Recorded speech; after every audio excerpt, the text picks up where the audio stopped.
شریک کا جب پیغام دیا تو اب وہاں پر اجے پال جوگی جو پرتھوی راج تھا وہاں کا راجا، وہ پریشان ہو گیا کہ یہ کون لوگ آئے جو بتوں کے خلاف بات کرتے ہیں۔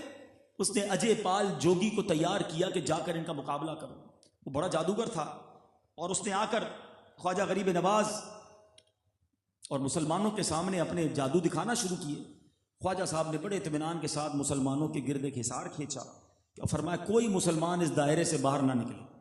جادوگروں نے اپنے زور سے پانی برسایا، آگ دکھائی، پتھر برسانے شروع کیے، مگر یہ ساری چیزیں اس دائرے کے باہر جا کر رک جاتی تھی۔ خواجہ بڑے سکون میں تھے، آپ کے ساتھی بڑے سکون میں، اور وہ اپنے کرتب دکھاتے تھے۔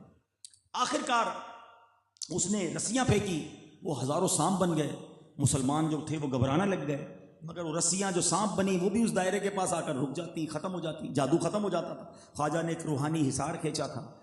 اب اس نے کیا کیا، جب بڑا اس نے دیکھا کہ سارے جادو کے وار ضائع ہو جاتے ہیں، ان پہ اثر ہی نہیں ہو رہا، اب اس نے اپنا سب سے، جس کو کہتے ہیں نا ٹرمپ کارڈ، سب سے خطرناک وار کھیلنے کا فیصلہ کیا، اور اس نے ہرنی کا چمڑے کے بالوں والا ایک سمجھ لیں قالین سمجھ لیں، اس کو کہتے تھے مرد چھالا، ہوا میں اچھالا اور خود اس پر بیٹھ گیا۔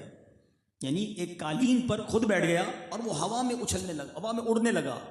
اب سارے لوگ گھبرانے لگے کہ پتہ نہیں اوپر جا کر کیا کرتا ہے، اور اوپر جا کر ہم پر کیسا حملہ کرتا ہے۔ اوپر سے اٹیک ہمیشہ خطرناک ہوتا ہے، یاد رکھیں۔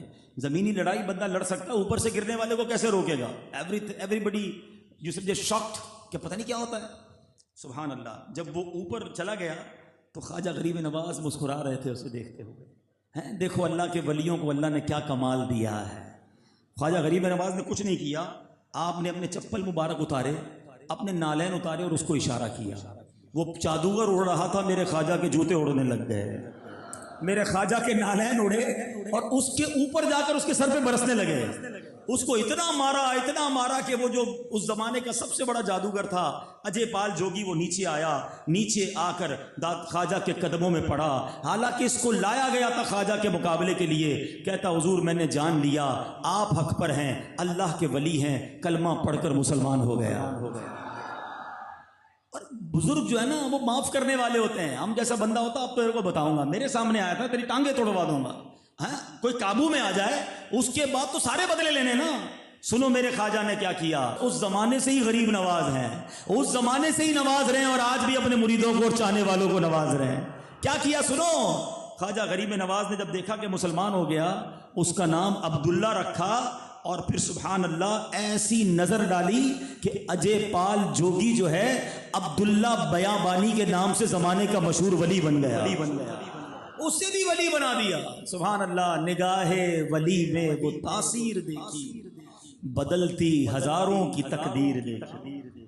بڑا ستایا گیا خواجہ غریب نواز کو، بڑا ستایا گیا۔ آپ کے جہاں آپ اپنے رفقا کے ساتھ بیٹھے تھے نا، تو پرتھوی راج چوہان کے کارندے آئے، کہا جناب یہ آپ ادھر کیسے بیٹھ گئی، ہمارے اونٹوں کے بیٹھنے کی جگہ ہے۔ تو خواجہ نے کہا ہم بیٹھ گئے ہیں، کہیں اور بٹھا دیں اونٹ۔ کہا نہیں یہ یہیں بیٹھیں گے، راجا کے اونٹ ہیں۔ بہرحال بہت دیر تک بات چیت ہوتی رہی، تو خواجہ نے کہا ٹھیک ہے ہم چلے جاتے ہیں، تمہارے اونٹ اب یہیں بیٹھیں گے۔ خواجہ تو یہ کہہ کے چلے گئے، اونٹ بٹھا دیے، انہوں نے کہا دیکھو ہم نے ان کو بھگا دیا۔ صبح ہوئی تو اونٹ کوئی اٹھے ہی نہ، ایک بندہ آیا، دو بندے آئے، سب نے کوشش کی کہ یہ اونٹ تو اٹھے، کسی صورت ایک بھی اونٹ نہیں اٹھا۔ اب وہ گئے جناب پرتھوی راج چوہان کے پاس، کمال ہو گیا، اتنے سارے اونٹ بٹھائے ہیں کھڑا ہی نہیں ہو رہا۔ ایک عقل مند شخص نے کہا کہ وہ بزرگ کہہ کر گئے تھے اب ادھر اونٹ بیٹھیں گے ہی، اب وہ یہیں بیٹھے رہیں گے، جا کے ان سے معافی مانگو۔ اب آئے خواجہ کے دربار میں کہ حضور معاف کر دیں، آپ کو کیا کھڑا کیا، اونٹ اٹھنے کے لیے تیار نہیں ہیں، آپ جگہ واپس لے لیں، ہمارے اونٹ تو کھڑے ہو جائیں۔ خواجہ نے فرمایا چلو جاؤ، اونٹ تمہیں معاف کیا۔ ادھر خواجہ معاف کرتے ہیں، ادھر اونٹ چلنا شروع کر دیتے ہیں۔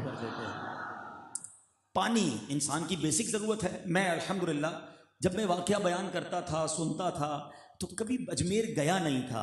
اب جب میں لاسٹ ٹائم اجمیر گیا، اجمیر پہلے گیا تھا بچپن میں، لیکن انا ساگر نہیں دیکھا تھا۔ انا ساگر اجمیر کا بہت بڑا تالاب ہے۔ تو ہوا یہ کہ اب خواجہ کے لوگ جہاں بیٹھے تھے، خواجہ کے رفقا تھے، مریدین تھے، پانی کے لیے قریب ہی انا ساگر تھا۔ انا ساگر میں سمجھتا ہوں ہندوستان کا سب سے بڑا، وہ جس کو کہیں کہ دریا ہے یا جھیل ہے، بہت بڑی ہے۔ یعنی ہم جتنے لوگ بیٹھے اس سے کئی گنا بڑا، کئی کلومیٹر پر پھیلی ہوئی، ویسے چھوٹی سی جھیل ہوگی، تو بہرحال بہت بڑی جھیل۔ تو جو ہے وہ خواجہ کے جو مریدین تھے ان کو کہا ہم پانی نہیں بھرنے دیں گے، تم لوگ یہاں سے جاؤ، ہم تمہیں بیٹھنے نہیں دیں گے، ہمارے بتوں کے خلاف بات کرتے ہو۔ بڑی کیلو کال ہوئی. خواجہ کے مرید نے آ کر کہا حضور وہ تو منع کر رہے ہیں, پانی نہیں لینے دے رہے. فرمایا اچھا ایسا کرو ان کو کہو کہ ایک بار پانی بھرنے دیں ہمارے برتن میں, تو اس کے بعد پانی نہیں چاہیے. کہا اچھا دیکھو کیسا روب جم گیا, کیسا ڈر گئے. چلو ٹھیک ہے, کیا تم بھی کیا یاد کرو گے, ایک بار آخر میں بھر لو. خواجہ نہیں گئے تھے, آپ کے مرید گئے تھے. وہ برتن پانی میں ڈالا, پورا انا ساگر کا پانی اس برتن میں آ گیا. سنگل ڈراپ, ایک قطرہ نہیں بچا. اب یہ تو واپس آ گئے, ان کی ہوائیاں اڑ گئیں کہ پانی کدھر گیا سارا.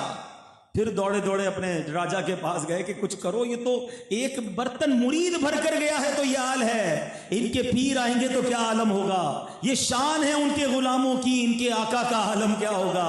اب راجا آیا کا حضور پورا اجمیر, پورا ایودھیا, اجمیر کو پہلے ایودھیا کہتے تھے, پورا ایودھیا پیاسا مر جائے گا, ہمارا پانی ہمیں واپس لوٹا دیں. بڑوں کے دل بڑے ہوتے ہیں. خواجہ نے کہا جاؤ تمہیں معاف کیا, جاؤ وہ برتن واپس, وہ چھاگل واپس تالاب میں ڈال دو. وہ تالاب میں چھاگل ڈالی ہے, 850 سال سے زیادہ وقت ہو گیا ہے, اس کے بعد انا ساگر کبھی نہیں سوکھا ہے. آج بھی پانی اجمیر والے پیتے ہیں. اللہ اکبر, کتنی کرامتیں سناؤں, کتنے واقعات سناؤں. خواجہ غریب نواز کو ستایا جاتا, آپ معاف کرتے, ہر واقعے میں آپ کو معافی ملے گی. ہم کتنا معاف کرتے ہیں. میں نہیں چھوڑوں گا, میں بتاؤں گا. میرے سامنے اونچی آواز میں بات کی ہے, مجھے گالی دی ہے, میری پیمنٹ لیٹ کی ہے. ہاں اب بتاتا ہوں میں کون ہوں. جو کہتا ہے نا اب بتاتا ہوں میں کون ہوں, واقعی وہ بتا دیتا ہے وہ کون ہے, کیونکہ جب وہ کرتا ہے نا کام تو پتہ چل جاتا ہے اندر سے کیا نکلا ہے. ارے اللہ کے بندوں, معافی درگزر کدھر گیا. لوگ عجیب سی بات کرتے ہیں, جناب ہم بدماشوں کے ساتھ بدماش ہیں, شریفوں کے ساتھ شریف ہیں. مجھے آج تک سمجھ نہیں آیا کہ یہ بٹن کدھر لگا ہے آپ کے اندر کہ جیسے ہی کوئی بدماش سامنے آتا ہے آپ بھی بدماش ہو جاتے ہیں. بھائی جان, شریف آدمی شریف کے ساتھ بھی شریف ہوتا ہے, بدماش کے ساتھ بھی شریف ہوتا ہے. نبی پاک نے پتھر کھائے ہیں, اسی پتھر کو اٹھا کر واپس مارا نہیں ہے.